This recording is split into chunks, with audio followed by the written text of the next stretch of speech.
طارق بن زید نے اپنی ہی کشتیاں جلا دیں تاکہ کوئی واپس نہ جا سکے۔ یہ کہانی ہے تاریخ اسلام کے اس عظیم اور مایہ ناز سپہ سالار کی جس نے یورپ کے دروازے کھولے۔ طارق بن زیاد کا تعلق شمالی افریقہ کے ایک بہادر بربر قبیلے سے تھا۔ وہ بچپن ہی سے غیر معمولی ذہانت، شجاعت اور جنگی حکمت عملی کے مالک تھے۔ افریقہ کے گورنر موسیٰ بن نصیر نے طارق بن زیاد کی صلاحیتوں کو جلد ہی بھانپ لیا تھا۔ انہوں نے طارق بن زیاد کو اپنی فوج کا ایک اہم کمانڈر اور طنجہ ٹینگیر کا گورنر مقرر کیا۔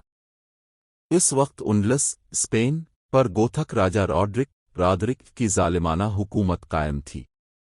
رادرک کے ظلم و ستم سے وہاں کی عوام، خاص طور پر یہودی اور غریب طبقہ، شدید تنگ تھا۔ اسی دوران سبتا سیوٹک کے گورنر کاؤنٹ جولین نے رادرک سے بدلہ لینے کا فیصلہ کیا۔ کاؤنٹ جولین نے مسلمانوں سے رابطہ کیا اور انہیں اندلس پر حملہ کرنے کی دعوت دی۔ موسیٰ بن نصیر نے خلیفہ ولید بن عبد الملک سے اجازت لے کر طارق بن زیاد کو اس مہم کا امیر مقرر کیا۔ رجب 92 ہجری بمطابق 711 میں اس تاریخی اور عظیم مہم کا باقاعدہ آغاز ہوا۔ طارق بن زیاد صرف 7000 جانصار اور بہادر مجاہدین کا لشکر لے کر روانہ ہوئے۔ کاؤنٹ جولین نے مسلمانوں کو سمندر پار کرانے کے لیے اپنے تجارتی جہاز فراہم کیے۔ مسلم فوج نے رات کے اندھیرے میں چپکے سے بحیرہ روم کو عبور کرنا شروع کیا۔ یہ سفر انتہائی خطرناک اور ایڈونچر سے بھرپور تھا کیونکہ سامنے ایک انجان سرزمین تھی۔ طارق بن زیاد کا لشکر اندلس کے ساحل پر ایک عظیم پہاڑ کے پاس جا کر اترا۔ تاریخ میں اس پہاڑ کو طارق بن زیاد کی نسبت سے جبل الطارق، جبرالٹر کہا جاتا ہے۔ ساحل پر قدم رکھتے ہی مجاہدین نے اللہ اکبر کے نعروں سے فضا کو گونجا دیا۔ طارق بن زیاد نے سب سے پہلے ساحل پر اپنے قدم مضبوط کیے اور خیمے لگائے۔ اب مسلم فوج یورپ کی دھرتی پر کھڑی تھی، جہاں سے واپسی کا کوئی راستہ نہ تھا۔ اندلس کے ساحل پر پہنچنے کے بعد پہلی رات طارق بن زیاد سو رہے تھے۔ دوران خواب انہوں نے کائنات کے سب سے عظیم رہبر نبی کریم کی زیارت کی۔ خواب میں رسول اللہ کے ساتھ ان کے جلیل القدر صحابہ کرام بھی موجود تھے۔ نبی کریم نے طارق بن زیاد کی پیٹھ تھپتھپائی اور انہیں اندلس کی فتح کی بشارت دی۔ رسول اللہ نے طارق کو حکم دیا کہ اے طارق، آگے بڑھو اور اپنا کام پورا کرو۔ جب طارق بن زیاد بیدار ہوئے تو ان کا دل ایمان کے ایک نئے جذبے سے سرفراز ہو چکا تھا۔ انہوں نے اس خواب کا ذکر اپنے قریبی ساتھیوں اور مجاہدین سے کیا۔ اس معجزاتی خواب نے مسلم فوج کے حوصلے اور عزم کو آسمان کی بلندیوں پر پہنچا دیا۔ اب مجاہدین کے دلوں سے موت کا خوف بالکل ختم ہو چکا تھا اور وہ شہادت کے لیے بے قرار تھے۔ طارق بن زیاد جان گئے تھے کہ یہ جنگ محض زمین جیتنے کے لیے نہیں بلکہ حق کی سربلندی کے لیے ہے۔ ساحل پر اترنے کے بعد طارق بن زیاد نے ایک ایسا فیصلہ کیا جس نے تاریخ بدل کر رکھ دی۔ انہوں نے اپنے فوجیوں کو حکم دیا کہ جن کشتیوں میں بیٹھ کر وہ آئے تھے انہیں آگ لگا دی جائے۔ مجاہدین یہ حکم سن کر دنگ رہ گئے کیونکہ کشتیاں ہی واپس لوٹنے کا واحد ذریعہ تھیں۔ دیکھتے ہی دیکھتے تمام کشتیاں جل کر راکھ ہو گئیں اور ان کا دھواں آسمان کی طرف اٹھنے لگا۔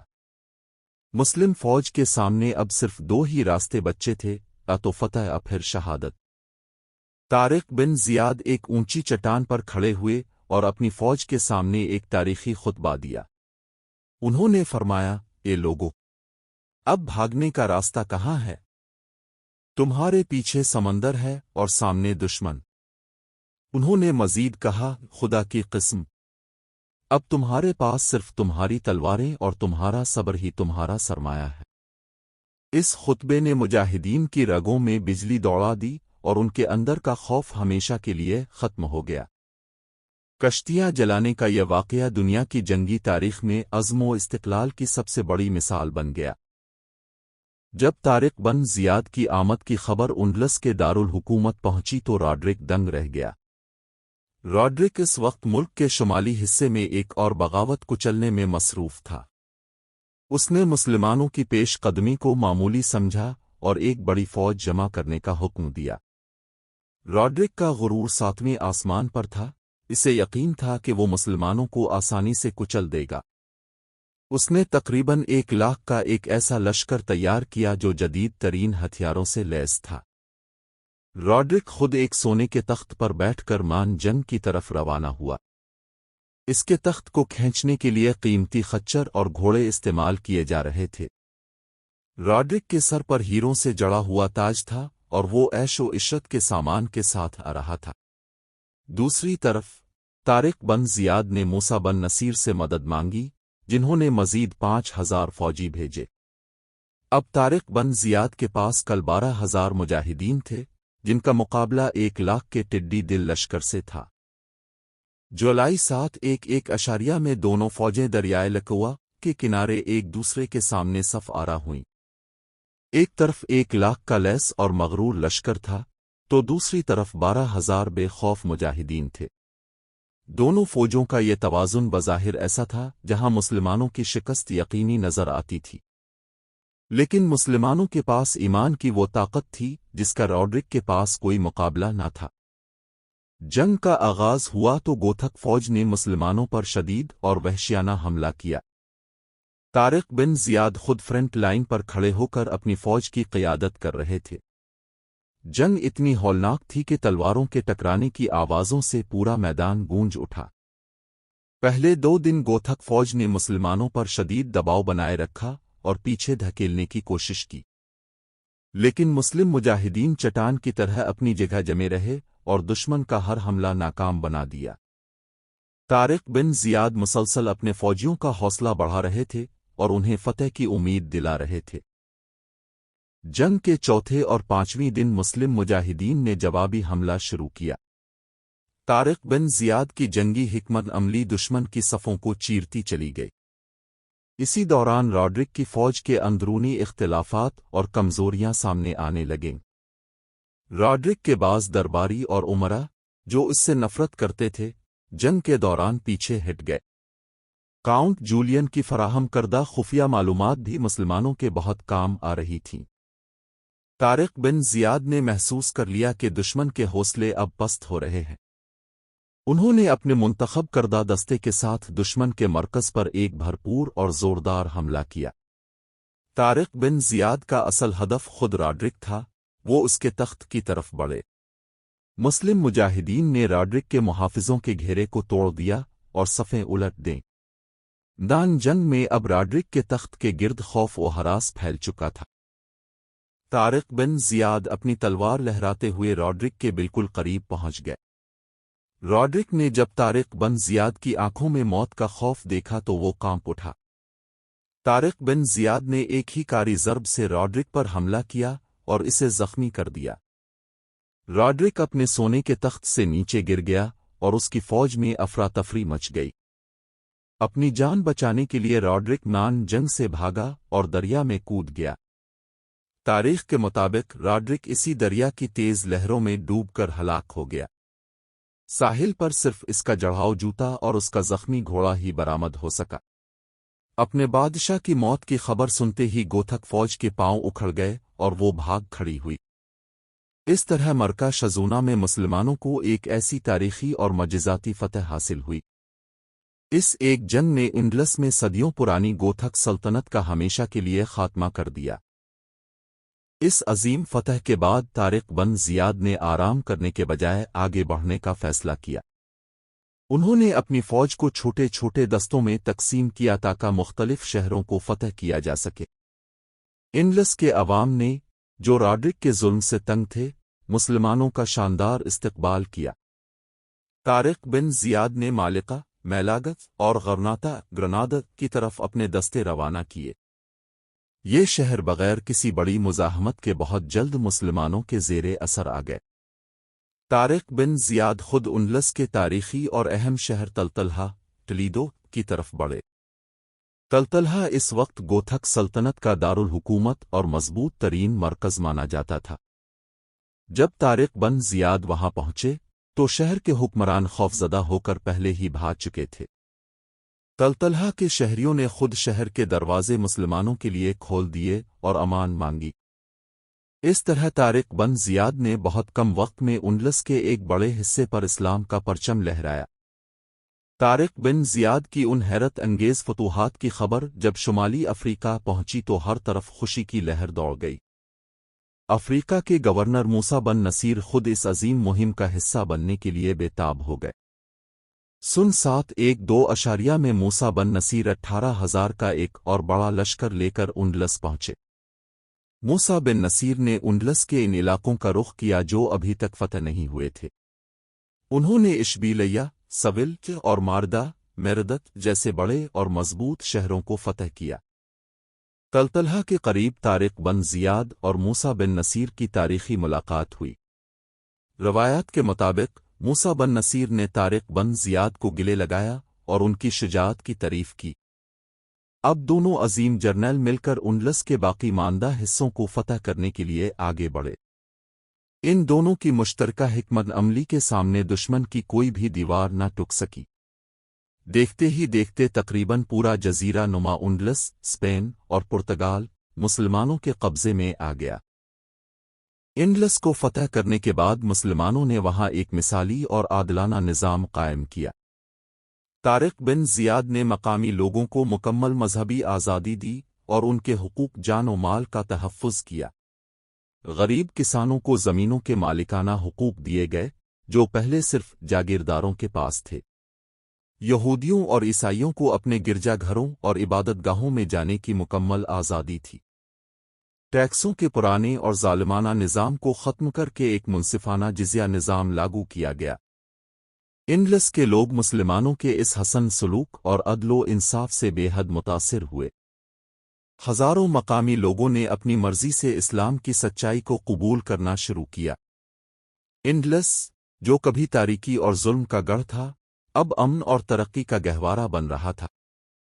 طارق بن زیاد نے ثابت کیا کہ مسلمان صرف زمینیں نہیں جیتتے بلکہ لوگوں کے دل بھی جیتتے ہیں۔ یہاں سے اندلس کی اس سنہری تاریخ کا آغاز ہوا جس نے دنیا کو علم و ہنر سے روشناس کرایا۔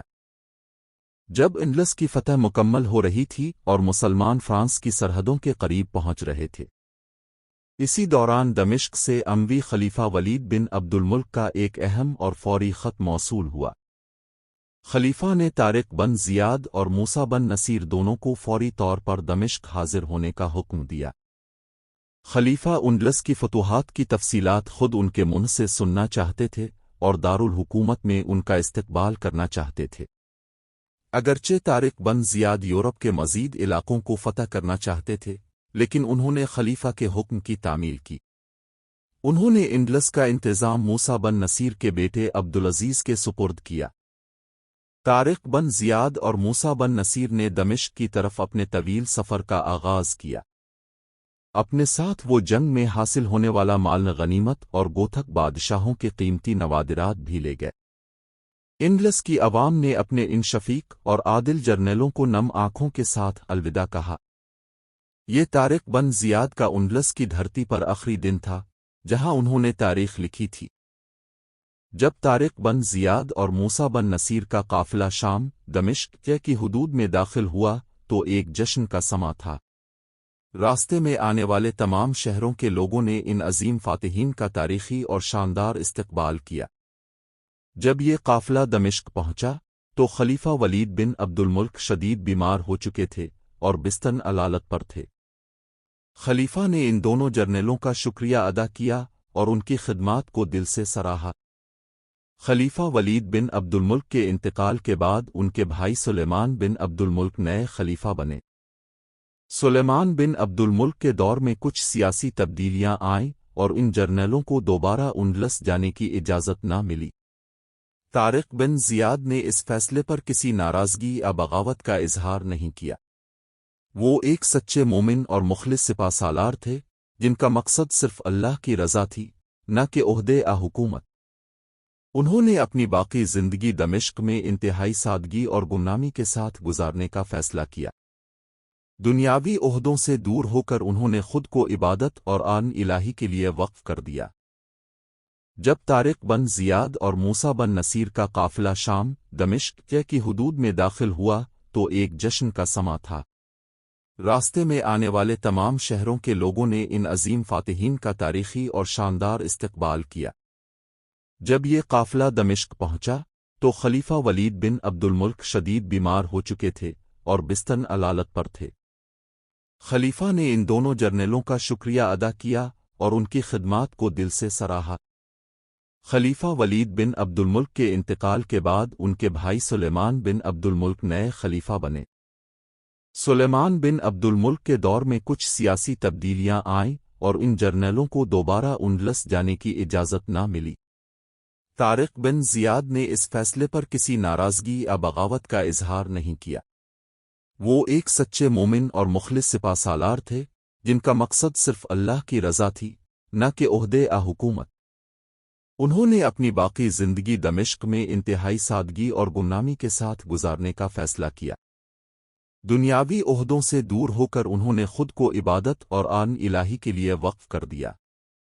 طارق بن زیاد کی فہم اندلس نے یورپ کی تاریخ کو ہمیشہ کے لیے بدل کر رکھ دیا۔ مسلمانوں نے اندلس پر تقریباً 800 سال تک حکومت کی، جو علم، سائنس اور ثقافت کا سنہری دور تھا۔ قرطبہ اور غرناطہ جیسے شہر اندلس کی اسلامی حکومت کے دوران دنیا کے سب سے بڑے تعلیمی مرکز بنے۔ طارق بن زیاد کا کشتیاں جلانے کا واقعہ آج بھی دنیا بھر کی ملٹری اکیڈمیوں میں عزم کی مثال کے طور پر پڑھایا جاتا ہے۔ علامہ اقبال نے بھی اپنی شاعری میں طارق بن زیاد کی شجاعت اور ان کے خطبے کو شاندار الفاظ میں خراج تحسین پیش کیا۔